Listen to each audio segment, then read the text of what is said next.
All right, guys, welcome back to the Nexus of Geek. This is Ariel on my YouTube channel. Once again, I know it's been quite a long time since I dropped a video, but I'm starting a new month and a new week, and we just got through Gen Con.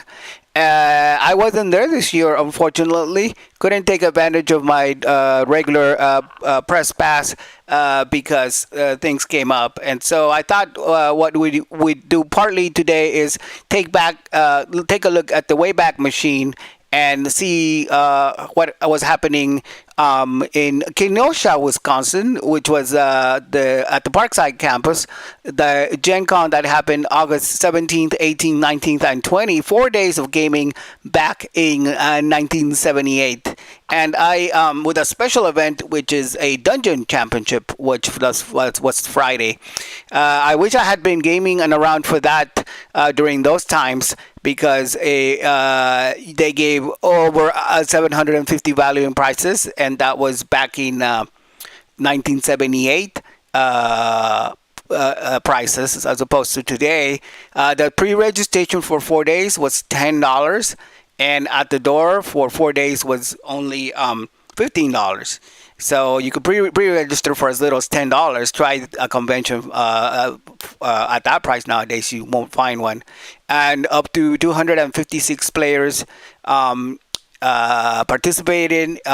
8 players for 8 character games, and there were multiple rounds. All winners of the initial round were rewarded $5 gift certificates, and all kinds of goodies and stuff. So and this information comes from the August 1978 edition of Dungeon Magazine, and I actually chose this edition and that time frame because that would be around the time that the I wasn't gaming until maybe let's see, five or so years later. But this was around the time that the first edition Player's Handbook came out, and so it's interesting to look back at how things have changed. We didn't call it first edition back then. When I got the books, I was a boy.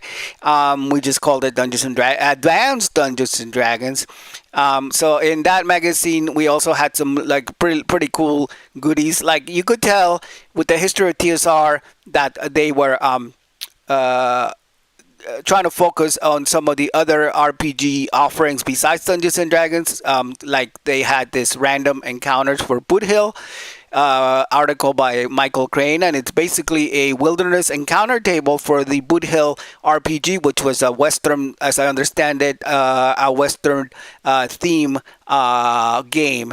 And they also went ahead and did a lot of in these early versions of Dungeon Magazine, it was less modules and fewer like game materials per se, but they would have fantasy. Well, this, for example, Legions of the Petal Throne was a fantasy miniature games rules for the world of Tekume. Which I don't even know where that is, but it sounds very interesting. Look at this really cool art back the type of artwork that was prominent in those days. But they also had a lot of fantasy stories. Here's the cover of that dragon number 15. It was only the third year of Dragon Magic, and there was quite a bit of emphasis on the fantasy style and fantasy themed storytelling, and as opposed to and miniature wargaming, which was really really cool. So I thought it would be fun to look back this week at a lot of the content on these Dragon magazines. I don't own them physical copies, but I did purchase them digitally a while back, and they're always fun to look at. They have all kinds of random things like the Wandering Monster Charts by James Ward, who went on to write a lot of the modules of the early days for Advanced Dungeons and Dragons, and really cool stuff about that you don't really see anymore, like miniatures, and of course Gary Gygax was still alive and was still pretty integral part of the TSR company and and Dungeons and Dragons. And this magazine, he wrote a column from the Sorcerer's Scroll every time. And he always picked us a gaming topic.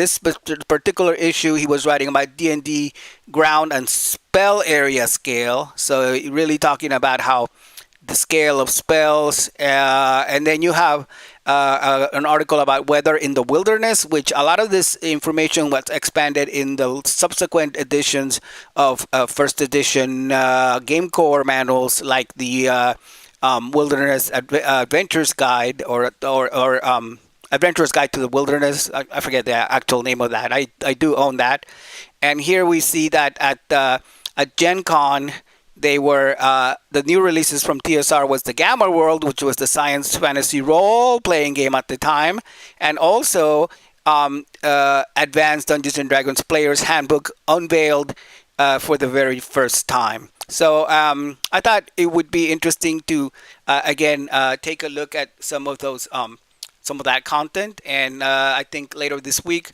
I can really get a chance to get on the Wayback Machine, read some of these articles for historical purposes, kind of cherry pick some of the ones that I really find the most interesting or most valuable, because I do like to run OSR. I don't get a chance to do it, but I noticed that they do have Roll20, for example, the virtual tabletop that is very popular now with the 5e players, and on virtual games, does have an option for AD&D. I think it's based on second edition, so you can get the character sheets and you can create a second edition or an Advanced Dungeons and Dragons character, and I would love to do that. So if there's anybody out there watching that would like to play AD&D, a campaign or some one shots, go ahead and leave a comment and let me know. I would be totally up for running designing some AD&D adventures to go back into this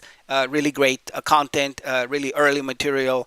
And my idea is actually to run an AD&D game with some streamlined mechanics, so it wouldn't necessarily follow every single rule in the player's handbook. I'm not so much interested in like being a rules lawyer or following raw rules as written, as they call it, games, but more just having a narrative flavor with the skills or what passes as skills, which were a little bit different. We can talk about that in the future, and just sort of streamlining combat and a lot of theater of the mind mixed in with a little bit of scaling for dungeons and things like that. So we'll come back and delve back into it, as the week progresses.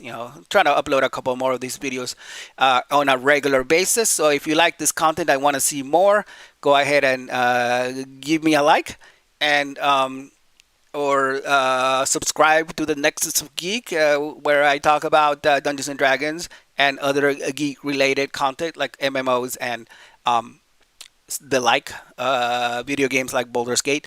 So yeah, it was nice to talk about these topics, and come back and hit the like or subscribe, and I'll make more content of this type of material. Thank you so much, and enjoy the rest of your day, and I hope that may the rolls are with you.